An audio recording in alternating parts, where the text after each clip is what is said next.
In the video, we see the Joy-Cons sliding around on a table like they race.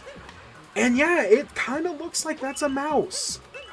I think that, yeah, that probably is a mouse.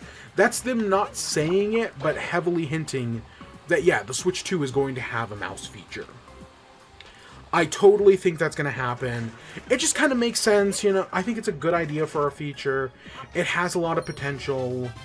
That's, you know, everyone wants the Switch 2 to have a gimmick. I think that's the gimmick. We see the new dock. I've seen people, like, talk about, like, oh, the top on the new dock is, like, exposed. Like, you can see a little bit of the top of the screen on the new dock.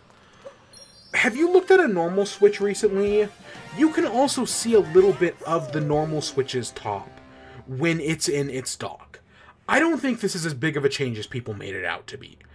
It might just be the footage, but it does not feel that much more exposed than a normal Switch does. Like, I know there are all these ideas like, oh, maybe it's going to be a clock, maybe it's going to do this or that, you know, show notifications. I mean, if you put your Switch in the dock, it'll show like a little charging icon to just like indicate that it's charging in the top left corner. I could see them they're obviously going to do something like that again.